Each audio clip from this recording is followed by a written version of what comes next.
What's up guys, it's MTG Matt for you, and the Strixhaven preview stream is just over. I just watched it, and I just wanted to give my first impression here, just a heads up before this full spoiler season begins, for the Strixhaven cards. And I want to do this, just to give my first impression, and also because I won't review the Strixhaven cards every day, because I think it's pretty counterproductive in a way. I think it makes more sense to review like the best cards once all the spoilers are out. So I'm gonna give you my first impression here, and then once all the Strixhaven spoilers are out in, I would say probably like 2 weeks or so, right? I'm just gonna go make like an in-depth review of the cards I will find most impactful. But for now, let's just look at the cards that got spoiled here from the preview. And let's start with the first one, which is probably most exciting one or most notable one. It's dual Planeswalker, Rowan and Will. And I've just, in those videos on Twitch, they just show the card for like 2 seconds and it's gone. So I haven't even gotten the chance to really read them out carefully. Let's do this together. So this is a dual mode Planeswalker. You can play any side, and the top side with Rowan, the red side, is the primary one, right? And then on the back side there's Will, Scholar of Frost. So let's take a look at the red one first. I'm actually going to zoom in even more. So Rowan Scholar of Sparks, 3 mana Planeswalker starting with 2 loyalty, so pretty loyalty to start with. Has the passive effect, instant sorcery spells you cast cost 1 less to cast. So just straight up, pretty cool effect. Can be quite useful, really, in any stage of the game if you build your deck around it. And let's take a look at the loyalty abilities. +1, Rowan Scholar of Sparks deals 1 damage to each opponent.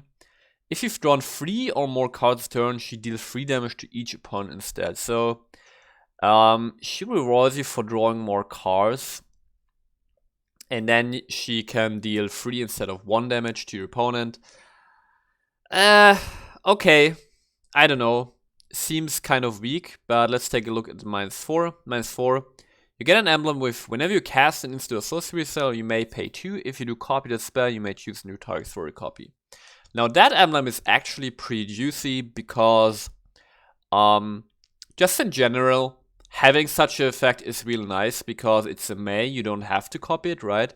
But the fact that it's on an emblem and not on an artifact, creature or so, the fact that it can't be removed later makes it like really powerful, because you just get so much more value out of your instant sorcery spells, because the longer the game goes on, the more mana you're going to have, and the more you will be able to pay that 2 mana to just copy your spell. So the emblem can be pretty powerful. The other +1 seems pretty bad right now, especially with this, with this requirement to draw basically 2 extra cards each turn, right? You draw 1 card just naturally from top decking, and then you need to draw 2 more cards. Plus, I want to note, you can activate loyalty abilities. Let me actually move the camera. You can activate loyalty abilities only in your main phases, which means that if you have effects from, for example, what's it called? Chromatic Elixir? No, that seems wrong. This Elixir card from Cauldron, right? 4 mana. You draw a card if you have more than 21 life, or more than 20 life. If you have some effects that draw a card at your end step, this doesn't fulfill the requirements. So this is really just +1, deal 1 damage to your opponent. Seems very weak. Okay, but then let's look at the backside. It's Will, Scholar of Frost, 5 mana in blue, starts with 4 loyalty, and has the same passive effect of instant sorcery spells you cast cost 1 less to cast. And you can +1 to up to 1 target creature has base power and toughness 0-2 until your next turn. Okay, so you can turn off a creature of your opponent. It's kind of cool. -3, draw 2 cards. Okay. And then -7, exile up to 5 target permanents. For each permanent exiled this way, its controller creates a 4/4 blue and red elemental creature token. What? Okay, let's go through this one by one. Again, passive effect is just nice to have, right? Always useful. Also synergizes with this emblem, obviously. +1, not really powerful, but if your opponent doesn't have like anthem effects or +1/+1 counters on his creature, you can turn off a creature of opponent so it doesn't deal damage. Draw 2 cards is nice. However, you're paying 5 mana. But still, you can draw 2 cards and this will still be on the battlefield. So, in the late game, you can just put this down, draw 2 cards and be happy. Also, this draw 2 cards synergizes with the Rowan side, right, with the +1, if you have both of these on the board. And then the -7 is kind of... I don't know, the -7 is kind of weird, because exile 5 permanents is just very powerful, obviously, right? But, so you can even exile lands, you can exile anything on the battlefield. But then, if you exile stuff from your opponent, you give him 4 for blue and red element creature tokens, which is a lot, like 4/4. It's just pretty hard to deal with. So the ultimate is kind of weird. The thing is, you can choose which permanents to remove, right? So you can, for example, choose, I remove, I don't know, Planeswalker, a big creature from my opponent, and I remove like 3 enchantments from my side, so which I don't need anymore. So I get like 3 4/4s, my opponent loses 2 permanents and gets 2 4/4s. So it feels kind of weird. The place I could imagine this being played or being useful, the -7, is like in a Yorion deck where you just, you know, have enchantments laying around on the battlefield, like some omens, for example, omens of the sea, or what's the other one? Omen of the sun, I think, right? The white one. So you exile those, you don't need them anymore, and then you get 4/4. But the ultimate seems just very, very weird, because if you get this ultimate off and you say, I have to remove this one thing my opponent has, but then you're giving him 4/4. So in situations where this ultimate should rescue you, it will move something from your opponent, but it will also give them more gas to still kill you. So this ultimate, I really don't like it. I think it's very weird. To use this ultimate, you really have to build your deck around, or just very simple, right? Use the ultimate, exile stuff from your opponent, and then you, for example, play Doomscar to just wipe the board. That's a possibility.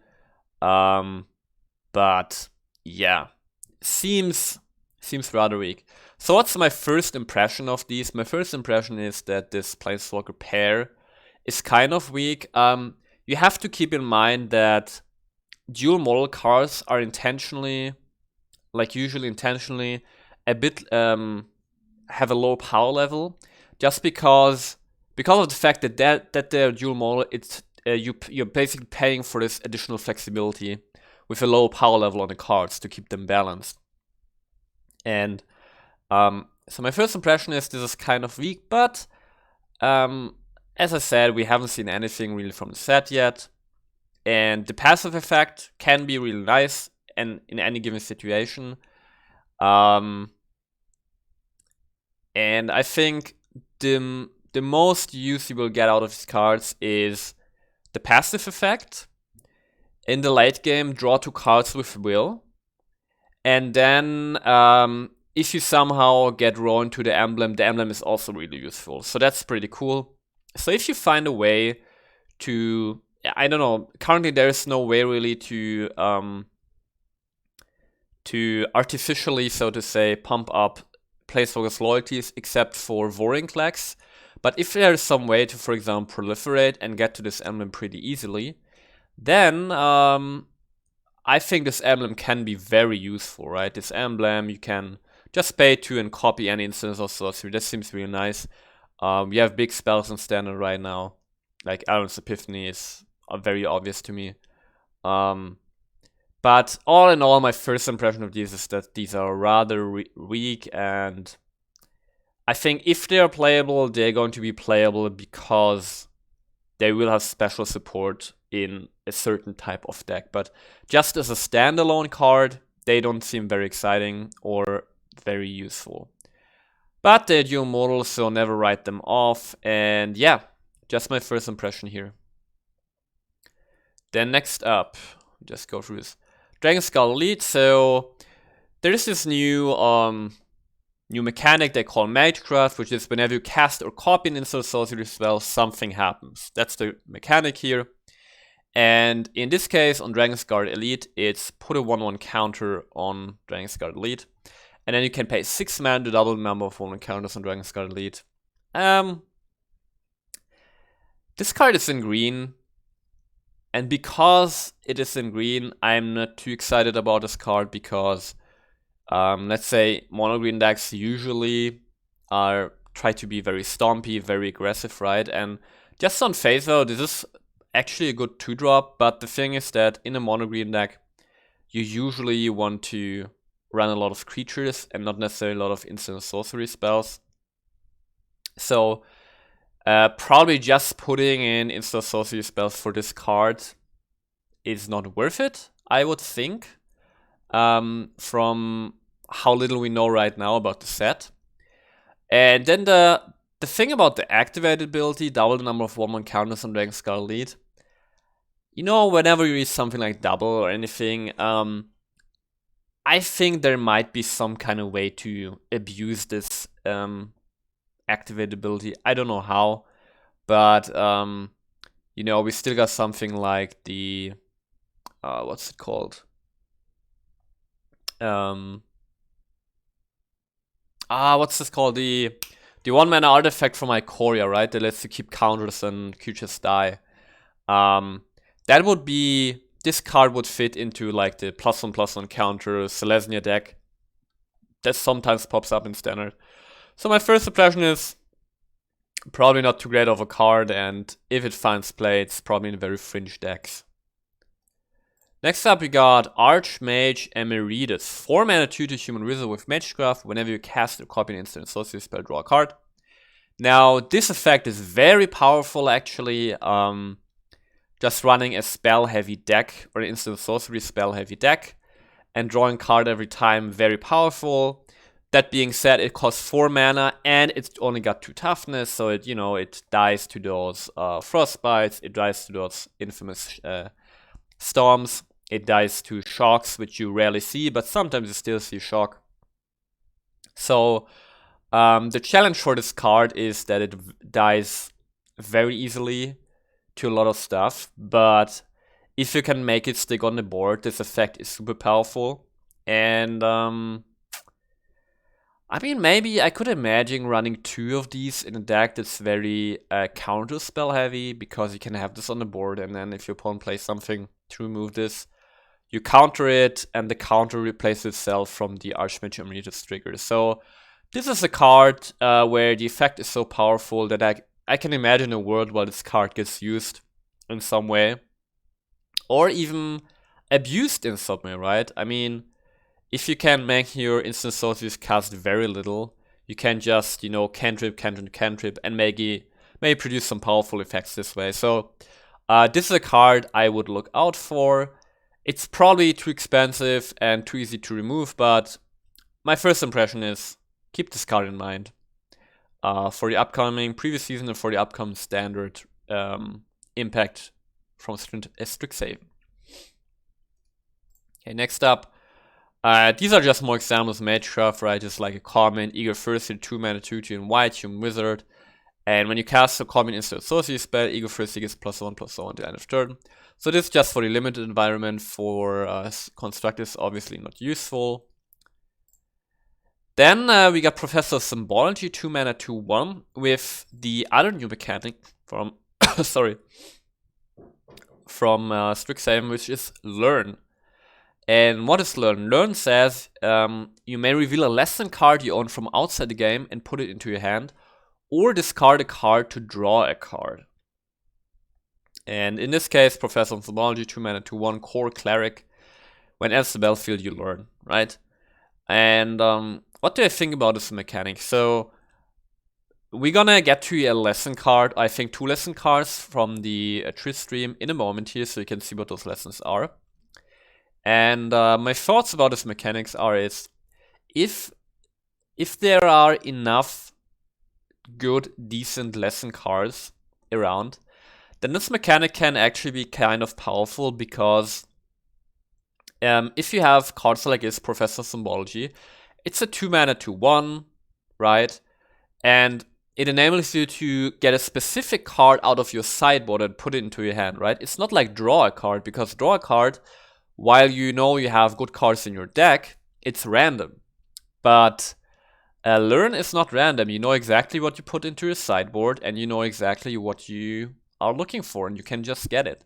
So if those lesson cards are actually good, then learn can be quite a powerful mechanic, because it enables you to, you know, just build your deck and then have maybe situational lesson cards, which would really be bad draws most of the time, but can be really good cards in specific situations. And but those cards don't, you know, fill up your deck. So learn enables you to build a solid deck without filling it with cards that are only situationally good. And instead put in like Professors of Symbology, and then if you need a specific card, you just play this card and get it out of your sideboard when you need it, and not any earlier. And I think that can be quite a powerful mechanic. It all depends on how many lessons we get, how good those lessons are. So there's no clear answer to whether this is going to be good. It's going to be really dependent on lessons. And then on the other hand, you have this, if you don't get a lesson card, you can just discard a card, draw a card.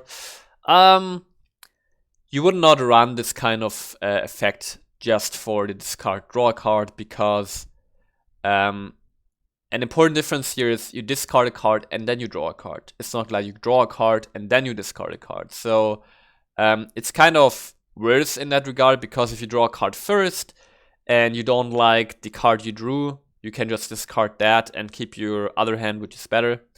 So in that way, learn is worse. But my first impression of learn is, if the lesson cards are good enough, then, for example, this card, and like a, I don't know, like an Azorius Control List, for example, just run 2 of these in your deck.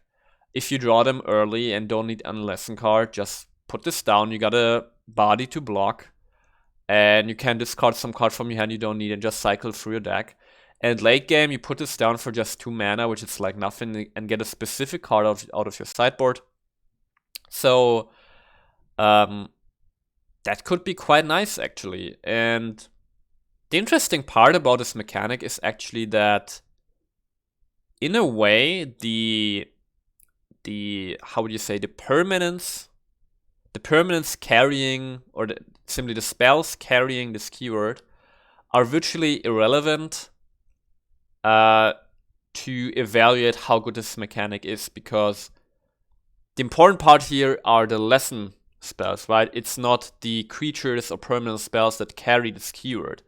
So in this case, I think maybe if you like apply this logic I just said, maybe Professor Symbology, for example, is an excellent learn card because it's very low mana, and you want to have, if learn is good, it's good because of the lesson cards you get from your sideboard. So if all the value is in the sideboard cards and lesson cards, then you want to pay as little mana as possible to get those, and probably it's not gonna get much lower than 2 mana to have a learn ability. So maybe this card right here, Professor Symbology, is gonna be one of the best learn cards in that way. So that's my first impression, my first thoughts. I think that could be interesting, and yeah, maybe this card right here is going to be really good in that sense. Oh. Next up, we've got Pop Quiz. 3-mana instant, draw a card, also with learn. So this 3-mana instant basically get 2 cards, one from your deck, one from your sideboard. Can be good, right? If the lessons are good, this can be good. So can can potentially be a playable card. Next up, we actually have an example for a lesson. It's a sorcery. 3 mana in Golgari colors, or in Widowbloom colors, I guess.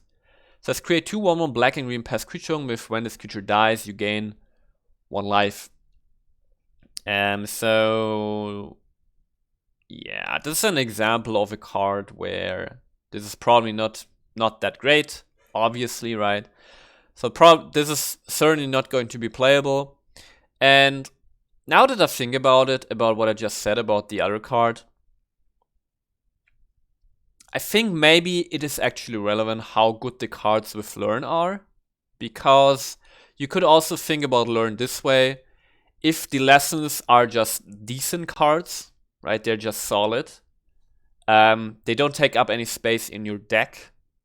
So if you have cards with Learn on them, which are just good on their own, so let's say, I don't know, I'm just making up some example in my head, right? Imagine you had a 4 mana 4/4 with Vigilance and Learn in white, right? You would get a decent body with Learn on it, and then Learn is just maybe like, like a nice bonus to get something from your sideboard. So I hope there are better lessons to come than this one, because this seems kind of bad. But now that I think about, if the cards that have Learn attached to them are just good on their own, Learn is just, strictly speaking, a bonus. It's never a downside. So yeah, it's going to be interesting what kind of cards you're going to get with Learn on them. But looking at this lesson, this seems rather weak, so you probably would not run this. Unless, it seems very likely that there might be some synergies with lessons, I assume, but we're gonna have to see. Next up, we got Confront the Past. This is a lesson that I think is actually playable. You pay X and a black for a sorcery and choose 1, return target planeswalker card with mana value X or less from graveyard to the battlefield, or remove twice X loyalty counters from target planeswalker an opponent controls. I think very nice card, and this is a perfect example of, it's a playable card, but it's 100% situational. So, late game, you have a planeswalker in your graveyard, you just pay 1 extra mana to get it out of your graveyard to the battlefield, so that's just a fair price, so to say, right? Or your opponent has a planeswalker and you just want to get rid of it, you also get Confront the Past. So this is a lesson I really like, and which I think is really playable, especially with the sideboard mechanics, so I really like this card. Next up, we got Lorehold Apprentice in, Lorehold colors, 2 mana 2 human cleric with Magecraft. Whenever you cast or copy it into a sorcery spell, at the end of turn, spirit creatures you control again tap this creature, deals 1 damage to each opponent. So in the Twitch stream, we were told that Lorehold, like every college in Strixhaven, has like a mascot, and for Lorehold it's spirits, right? So therefore we have this spirit synergy here. However, I want to say that this synergy here is kind of awkward, because if you think about it, your spirits are only going to be able to tap if they don't have summoning sickness. And I think usually spirits are probably flying, right? So if your spirits don't have summoning sickness and they are flying, they can probably attack, and attacking is then maybe almost the same as like dealing 1 damage to each opponent, unless you want to hold back your spirits to defend, and then on your opponent's turn when he attacks, you blocks, and then after blocks you cast something, and then your spirits do 1 damage. You get the idea, I think, but yeah, this seems rather weak. Can't imagine a world where you would run this, so this seems rather disappointing. The next card we're not going to look into because this is from the commander deck, so these are not standard legal, and that's not something we're interested in here. Next up, we got the Prismaria Apprentice, 2 mana 2/2. So there's this, obviously, the cycle for all 5 colleges of apprentices, which all cost 2 mana in those color combinations and are 2/2s of Magecraft. And it says, whenever you cast or copy an instant sorcery spell, Prismaria Apprentice can't be blocked this turn. If that spell has mana value 5 or greater, put a 1/1 counter on Prismaria Apprentice. Now this card I can actually imagine being played because maybe there's some kind of Prismari / is it aggressive deck. And this is a nice 2-drop because you can make it unblockable, so it can basically swing every time you cast an instant or sorcery spell. And then if you get in the late game, you have a slight, like a little upside of 1/1 counters. So then again, these are all 2 toughness, so these die easily to really anything, storms, frostbites. But I think, you know, this is at least a card that I can envision in some way make sense in some decks. In limited, it's probably pretty good, so this card seems fine to me. Next up, we got Storm Kiln Artist. 4 mana, 2/2 draw Shaman. So again, 2/2 is always like a bad stat line these days. And it says it gets +1/+0 for each artifact you control. It has Magecraft. Whenever you cast or copy an instant or sorcery spell, create a treasure token. Now this effect is very powerful, very, very powerful, because in a way this says all your instant and sorceries cost 1 mana less, except better than that. Sure, you need, like up front, you need to have the whole mana value available as mana, but then afterwards you get a treasure token, so you get 1 mana back. But it's better because the treasure tokens are permanent and you can also use them on later turns. Yeah, a pretty powerful effect on a very badly statted minion. The +1/+0 is pretty much, I think, irrelevant. And maybe there's a way you could abuse this card. I mean, the effect is very powerful. I don't know yet how you'd use this, but this is a card I think to keep in mind because the effect is just very powerful. Next up, we got the Confront Apprentice, as all of those 2 mana 2/2 human wizard. And whenever you cast or copy an instant or sorcery spell, look at the top 3 cards of your library. You may reveal a land card from among them and put that card into your hand. Put the rest on the bottom of your library in any order. Yeah, I don't think you would ever run this card. If you're concerned about lands, just run cards that ramp you instead of just paying 2 mana and then casting instant or sorcery to put lands into your hand. So this card seems really bad. Next up, we got a Silver Quill Apprentice, 2 mana 2/2 in Silver Quill / Oath of Colors. And whenever you cast or copy an instant or sorcery spell, target creature gets +1/+1 at the end of turn. Oath is usually not, you know, an aggressive color. But maybe they're pushing it. And what I like about this is that you can, you know, target a creature. So it's not tied to this creature, which is nice. So you can put it on a creature you actually want to attack with. But I feel like this Apprentice also wants you play. Because just in general, yeah, let's talk about Magecraft in general for a moment here. Actually, I didn't want to make this video too long, almost 3 minutes. Let's talk about Magecraft for a moment here. The thing about Magecraft is that the requirement for Magecraft is actually really big if it's on a creature. Because think about it this way. You have to put a creature down, and then you need to have mana left to get immediate value out of the Magecraft, right? And if you don't have an immediate mana, then it's on a creature that can get removed easily. And so Magecraft is actually one of those keywords which is on creatures kind of hard to pull off. Because also if you think about it, if you have a lot of creatures with Magecraft in your deck, then you can't have as many instant or sorceries in your deck. So kind of they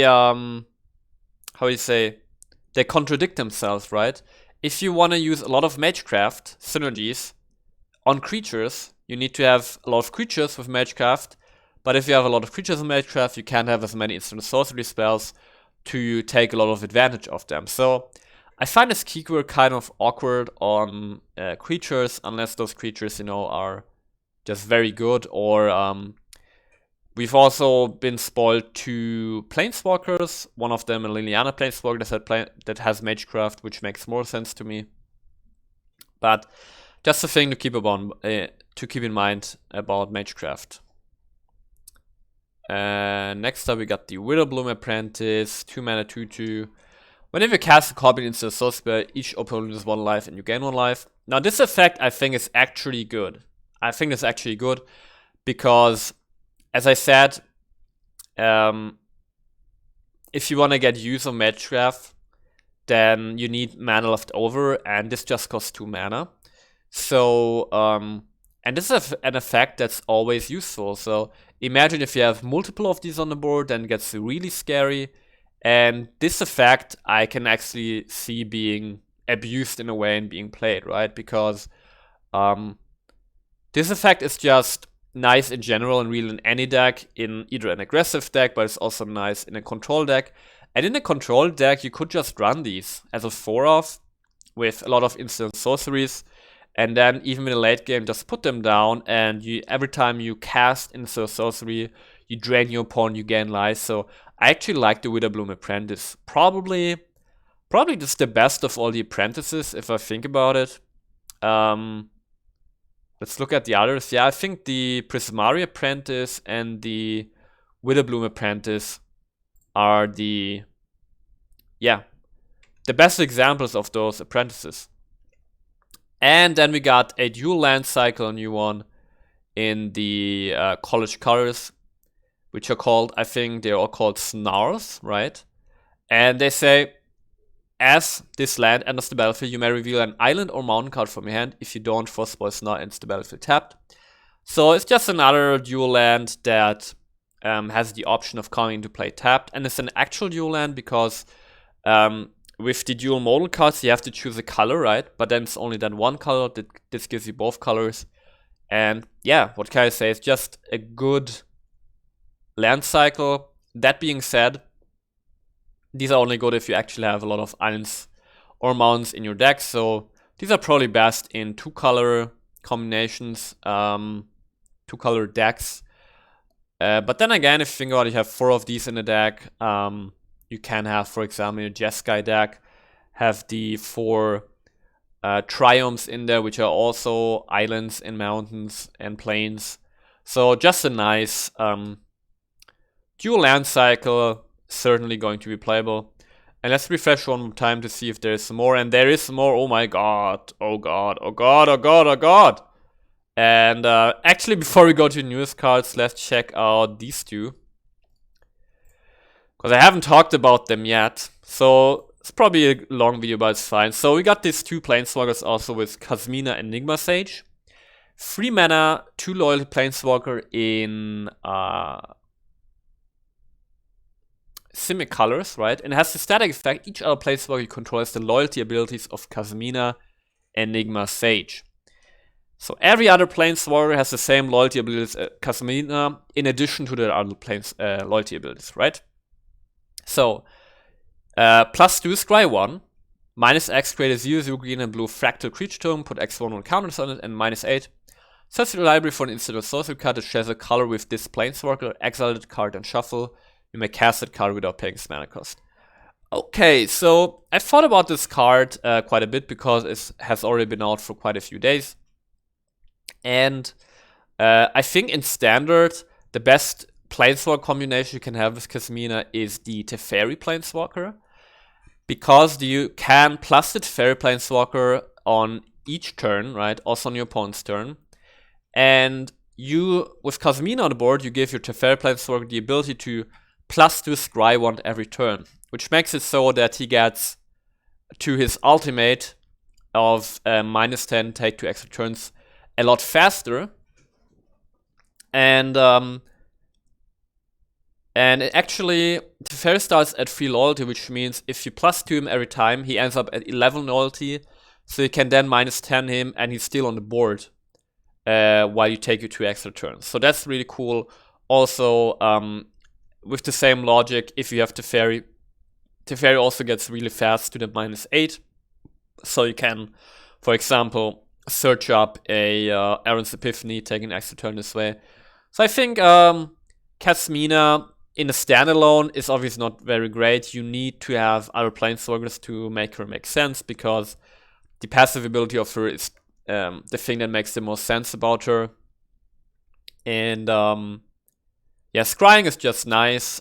Creating just some plant tokens can be nice, but it's not the reason you would run her for. And if you just imagine you have this and Teferi on the board, you can still use her too, right? So you can plus her, she can make some tokens. So if there is a Nyrite deck, and I'm certainly going to try this, together with Teferi in like Simic colors, or even like Sultai. In Sultai you could combine her with the Garruk Planeswalker, the 6-mana Garruk, because the 6-mana Garruk is missing a plus ability. Now he can plus, and then a turn after ultimate. So maybe like a Sultai Super Friends deck. This could be cool. And also the -8. If you're in Sultai, you know, -8, Emergent Ultimatum. So Kasmina is very interesting. Probably not too powerful because you need other Planeswalkers to work with her. On a standalone, she's pretty bad. But really as a card, she's just going to get better and better with each expansion coming out and with each new Planeswalker, because she can support all of those. So Kasmina, very interesting card. And then we got Professor Onyx, which is actually Liliana, and she also has Magecraft on her. Whenever you cast or copy an instant or sorcery spell, each opponent loses 2 life and you gain 2 life. On a Planeswalker, excellent in a control deck, right? I imagine Professor Onyx in, for example, an Esper control deck. Because she has +1, you lose 1 life. Look at the top 3 cards of your library, put 1 of them into your hand and the rest into your graveyard.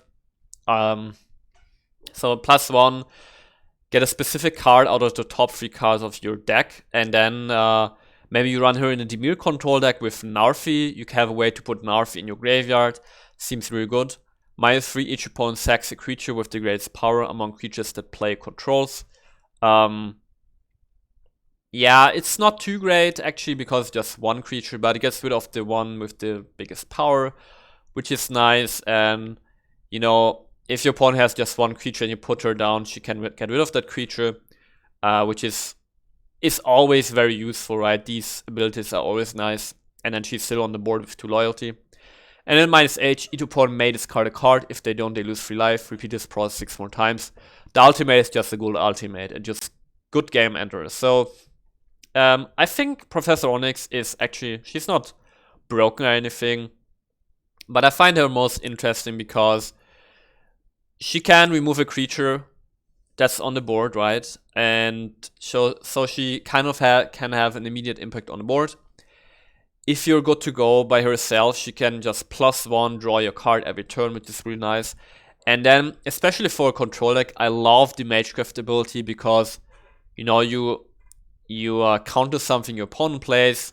At the same time, you drain him for 2 life and you gain 2 life. So I think a control deck would love this, and I think she's just very decent, and I'm looking forward to playing her in like an Esper control deck, for example, or like an Dimir control deck.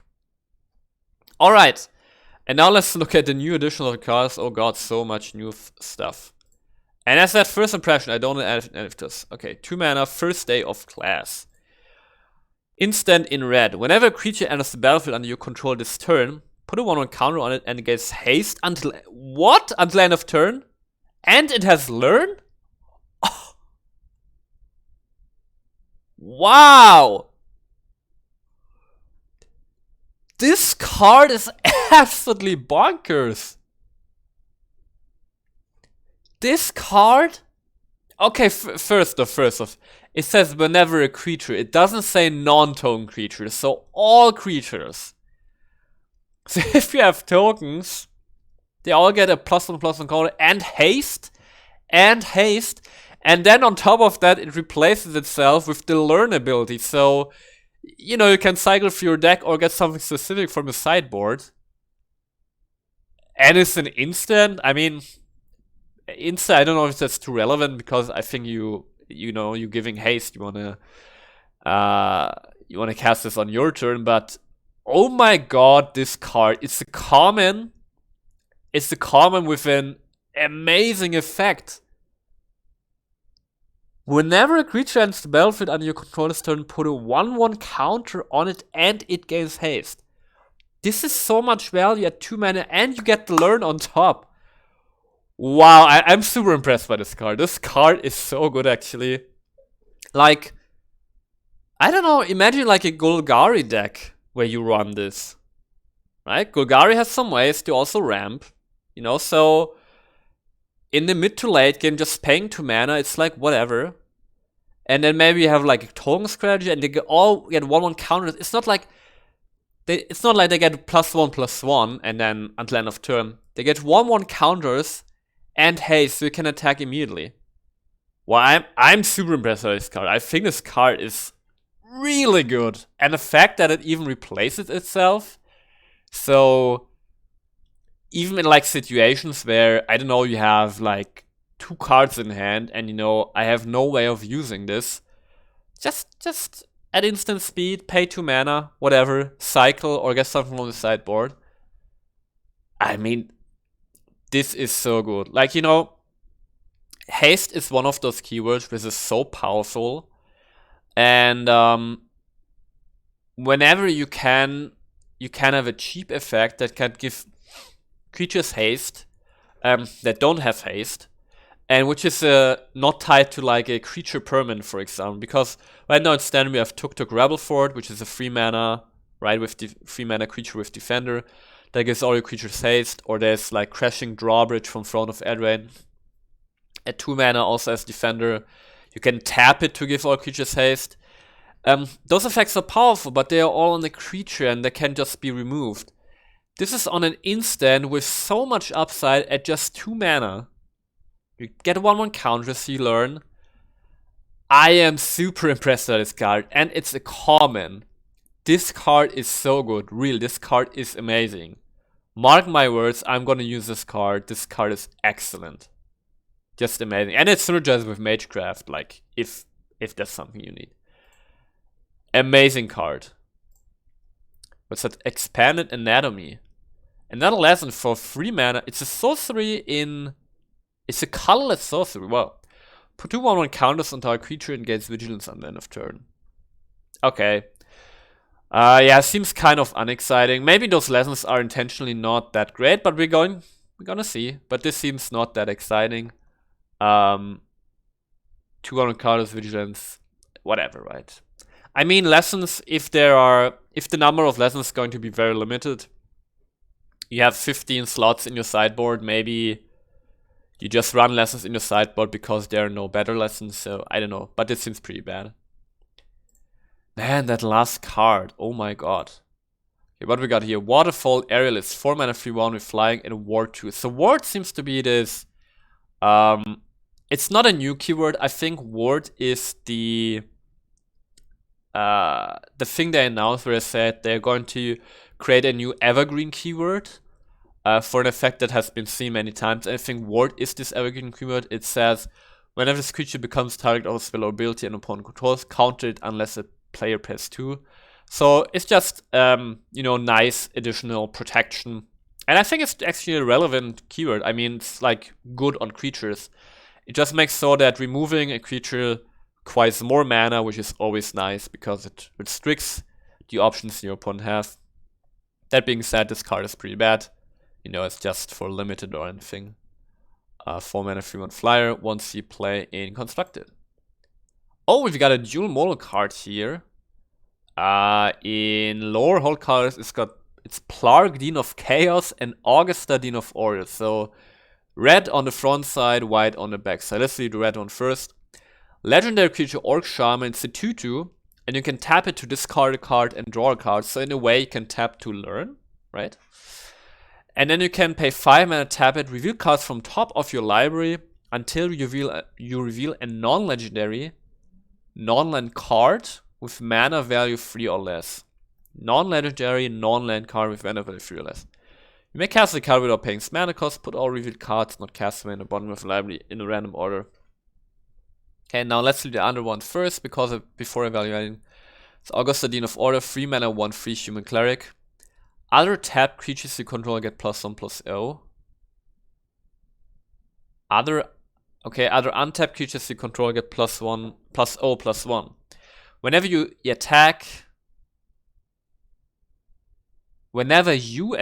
untap each creature you control, then tap any number of creatures you control. Oh, I see. That's interesting.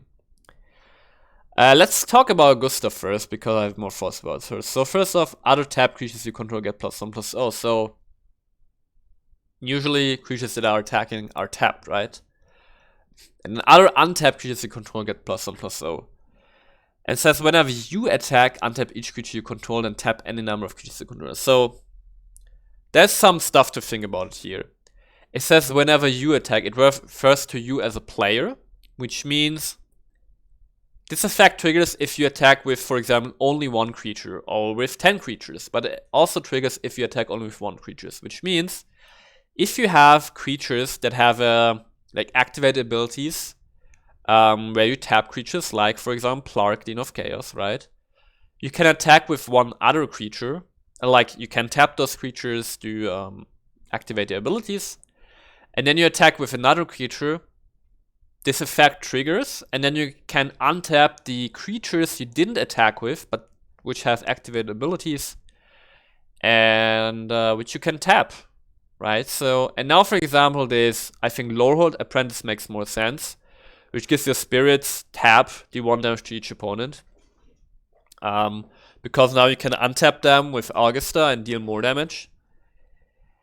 And so there's a lot to think about with this card, and the trigger is worded in a way that when you attack, you can, for example, choose, do I care about the +1/+0 on attacking creatures? If I don't care about that, I can just untap my attacking creatures and basically give them vigilance, or I can untap them and use activate abilities if they have any. So yeah, for example, imagine you tap your, what's it called? Your 1 mana cleric that makes angels at 27 life, right? You know what I mean. You tap it to make an angel, then you attack with another creature, you untap it, make an angel again. That's pretty cool. So a lot of applications with this card. I don't know if it's that relevant. I think this effect is so unique that you should really watch out for activated abilities. So it's kind of a cool card. And it's a 1/3 stat line, which is nice because it doesn't die to Storm, at least it dies to Frostbite though. And then let's look at Plark, Dean of Chaos, 2 mana 2/2. The tap, discard a card, draw a card. Okay, let's just cycle through the deck. It's fine. Maybe you can play this in like a Rakdos deck where you just want to put stuff in your graveyard. I don't know. And then the 5 mana is nice thing is you reveal cards from top of your library until you reveal something, so you're guaranteed to get something, right? With mana value 3 less, which must be non-legendary, non-land. I mean, non-legendary is kind of a restriction. Imagine you want to run this in a Rakdos deck. This means you can't fetch a Croxa with this because Croxa is legendary. Yeah, Plark seems actually like a bad card. I think Plark is not really playable. Maybe this tap, discard a card, draw a card. You can cycle, it doesn't cost any mana, so it's synergized with Augusta, Dean of Order. That's kind of interesting. But yeah, I don't know about this one. I think Plark I don't like as much. Augusta is very interesting though. Like with activate abilities, you can do a lot of shenanigans there.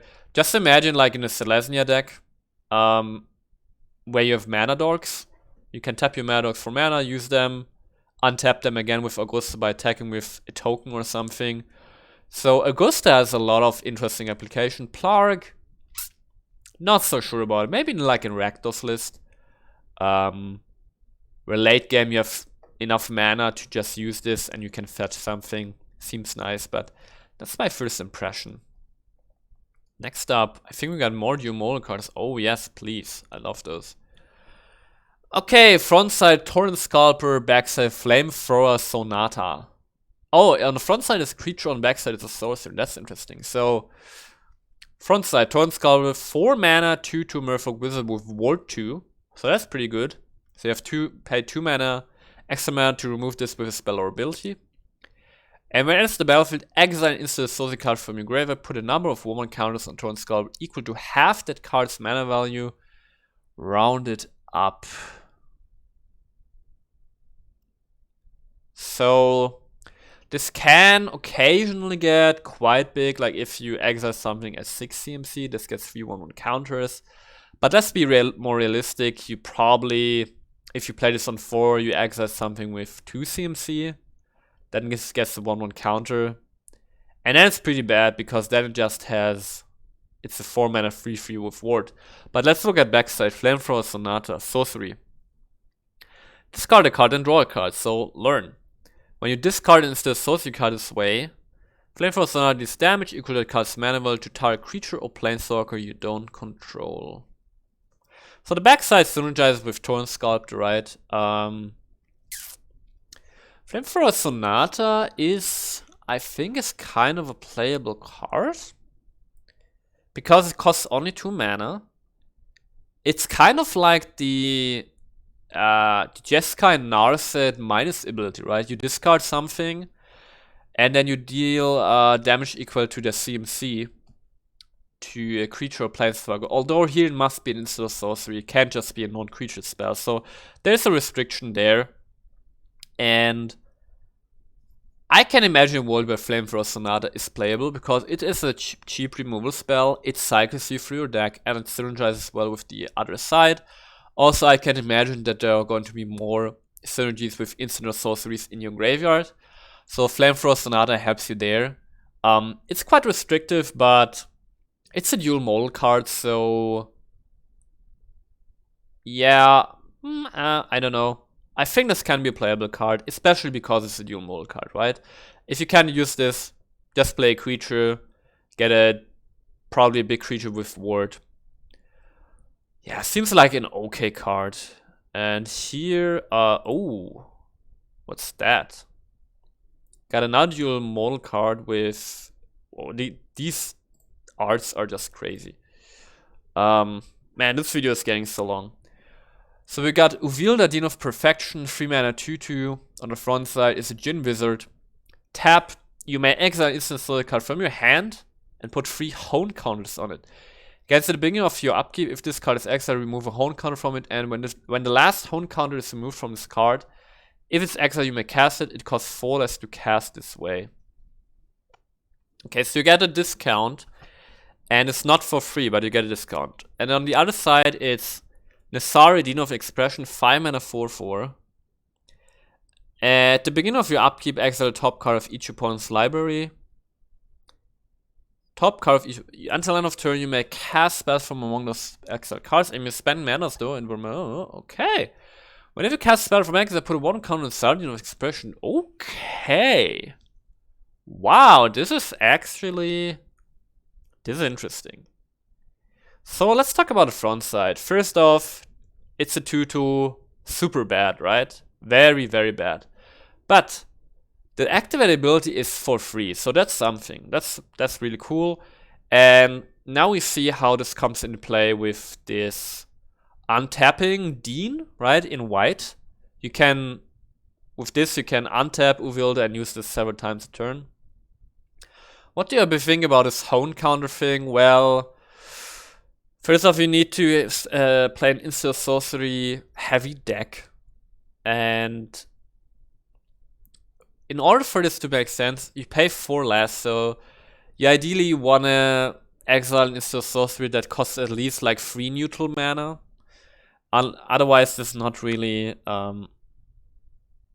doesn't really make sense. And then it's at the beginning of your upkeep, so you need to wait 3 turns to make this happen. But you can do it multiple times, right? Just from my first impression, my feeling tells me that the front side is not too usable. Because it takes a long time to materialize this effect, this advantage. And you need to run specific instant sorceries in the deck. And then 3 turns later, do you specifically know that 3 turns later you exactly want to cast this instant or sorcery in that turn, you don't know. So UVilda seems kind of awkward. Nasari, on the other way, seems pretty nice. Like, Nasari basically has the Tibble Planeswalker Plus ability on each of your upkeep. So it gives you a lot of card advantage. It grows if you cast a spell from exile. But it's not limited to spells exiled by Nasari, but every spell from exile. So kind of like Nasari in like for like a late game advantage. And what I really like, just from my first impression, is that this, I think Prismari is blue and red, right? They're pushing like these Izzet colors in a more, how can you say, like, just in a more interesting direction. I really like that. I feel like this is just like a new, fresh effect. We haven't seen a while in standard, so I really love the Nasari side. Is it playable? I think it is in some kind of Izzet control deck. And then UVilda also makes sense. I really like these. I think these are pretty cool. Oh god, so many of these. I just want to make this like a half an hour video. Now we're at 1 hour. Next up, we got the Widowbloom dual model cards. So on the front side, I go Valentine, Dean of the Vein. 1 mana, 1/1 legendary creature, Vampire Warlock. And the back side, we got Lisette, Dean of the Root. 4 mana, 4/4 human druid. Front side, 1 mana, 1/1 Menace Lifelink. If a non-token creature and opponent colors would die, exile instead. When you do, you may pay 2. If you do, create a 1/1 black and green pest creature with when this creature dies, you gain 1 life. So, pests are the mascot of Widowbloom. And then on the backside, we got Lisette, Dean of the Root. Whenever you gain life, you may pay 1. If you do, put a 1/1 counter on each creature you control, and those creatures get trampled on the other turn. Wow. So very nice synergy between the front and the back side. I want to note that the front side synergizes with the back side even without the tokens, because Valentine has a Menace and Lifelink. And it's really nice. You can just play this on turn 1 as a Menace Lifelink. It's basically guaranteed to get through on the first swing. And then if you have removal spells, you can pay 2, which is a lot in the early game. You're almost never going to pay the extra 2. But in the late game, this is nice, because if you have mana laying around, you just pay to get a 1/1 token. And then on the backside, 4 mana, 4/4, you gain some life, you pay 1, and you put a 1/1 counter on each creature you control. One thing I want to note is that this is only really interesting, right? With Trample, especially if you do it before your combat phase, so you need to find a way to gain life before that, but that shouldn't be too difficult. Yeah, sacrifice outlets to gain life and so on. And this is in Widowbloom / Golgari colors, so this should be really easy. Seems kind of cool. I really like it so far. I mean, this effect is nice. It's a finisher. If you can push Golgari in like a token direction, this seems really cool. And you know, it's just 1 mana. If you can gain multiple instances of life before your command phase, you just put 1/1 counters on your creatures and they have trample. Seems really cool. So, especially with the dual model aspect, I think this is going to be playable. Next up, we got the Quandrix. I think it's Quandrix, right? Simic Quandrix. Quandrix dual model. It's Cayenne, Dean of Substance, 3 mana 2/2, and Ibrahim, Dean of Fear, 4 mana 3/3. So front side, Cayenne. Legendary creature, Elf Druid. Tap, exile the top card of your library. If it's a land card, put it into your hand. Otherwise, put a study counter on it. On what? On the card. Yeah, on the card. Otherwise, you put a study counter on the card. Okay. And then 5 mana active availability, create a 0/0 green and blue fractal creature token, put a 1/1 counter on for each different mana value among non-land cards you own in exile with study counters on them. Okay. Okay. And backside, Ibrahim, flying, 3/3. Can pay X, double blue tap, exile top X cards of the library and put a study counter on each of them. Then you may put a card you own in exile with study counter on it into your hand. Okay. First gut feeling, unplayable.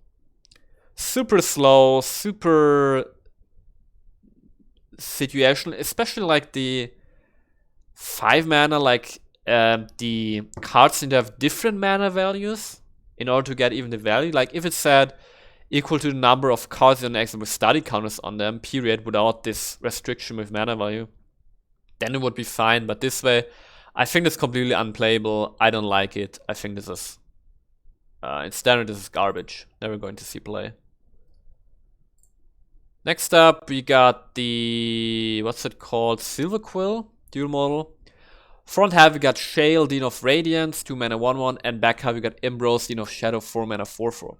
Front half, Shale, 2 mana 1/1, Bird Cleric with Flying Vigilance, and tap. Put a 1/1 counter on each creature that ends the battlefield on your controller's turn. Wow! And this has Vigilance, so pretty good. White Weenie or Selesnya. And backside, Ambrose. Tap, put a 1 counter on another target creature, then Ambrose, Dean of Shadow, deals 2 damage to that creature. Whenever a creature you control with a 1/1 counter on the dice, draw a card.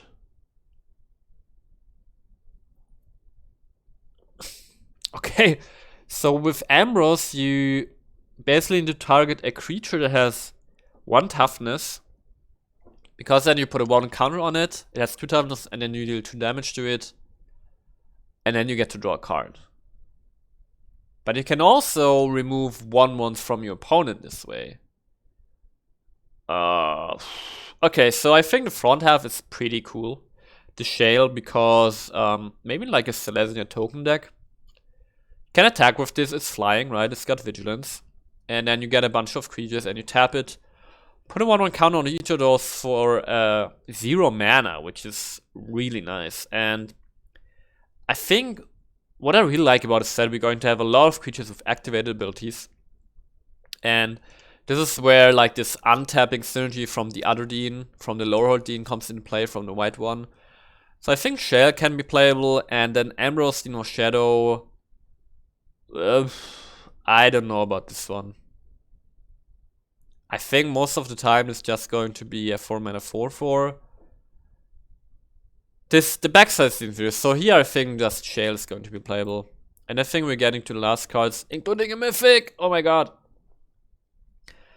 Next we got another less than 3 mana, less than scry 2, then draw a card. In neutral colors. Oof. I think this is actually playable just because it's a lesson. So if you have good learn cards, especially in cards that usually don't have access to scry and drawing, like red for example. If you have a good card with learn on it, you can just get this from the sideboard, it's not the downside. So I think this is fine as a lesson. Let's actually refresh before we go any further. Okay. Okay, you got a Silver Quill, one of the Elder Dragons, 5 mana 2/5, Mythic. Legendary creature Elder Dragon. Flying and double strike in Silver Quill / Olive cards. At the beginning of combat on your turn, you may choose 2. Each mode must target a different player. Beginning of combat. Target player creates a 2/1 white and black inkling creature with flying. Target player draws a card and loses 1 life. Target player puts 1/1 counter on each creature they control.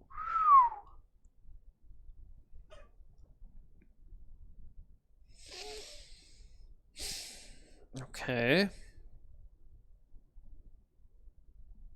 Okay, let's talk about the creature first. It's 5 mana 2/5 flying double strike. Yeah, it's just very decent, right? It's definitely playable, if the rest is playable. And then you've got basically immediate value, because at the beginning of combat, so you can immediately get the value out of this. And in an aggressive deck, you can give your opponent a token, and you in turn give all your creatures 1/1 counters for free. Or you give your opponent a token, and you yourself draw a card and lose 1 life. So a lot of options for aggressive decks. This is obviously for aggressive deck. Itself has double strike, and if you give each creature one counter, it includes itself, so it becomes a 3/6 with double strike then. I think this card is just fine. It really just depends on how aggressive you can make Silver Quill / Orzhov, because usually Orzhov is not known as the aggressive color combination, right? But this seems to want to go in a different direction. And for those decks, this is a very solid card, right? It gives you flexibility.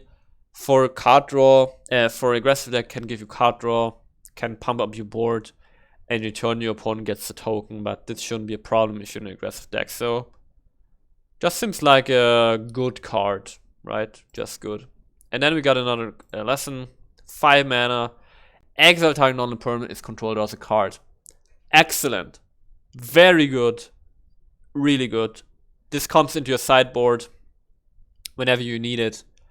Whenever you need it, you can, in any color. This is just colorless mana. You can fetch this from your side and exile anything. Okay, your opponent gets to draw a card, but who cares, right? If you can remove your opponent's Ugin, let him have a card. You don't care. So this is actually a good lesson to look out for. And I think that's it from the first impression, right? Yeah. So this got over 1 hour. I didn't want to make this so long actually, but yeah, this is my first impression from Strixhaven. Some cool stuff, some question-worthy stuff, but all in all, exciting stuff, and I'm looking forward to the spoiler season. And as I said, at the end of the spoiler season, I'm gonna make a review on the probably most impactful cards for the standard. So thank you for watching. If you like content like this, please consider subscribing, and I'll see you guys soon. Hey there, thanks for watching. If you enjoyed this kind of content and want to see more fresh decks and standard meta decks, please consider subscribing. I would really appreciate it, and I see you guys soon.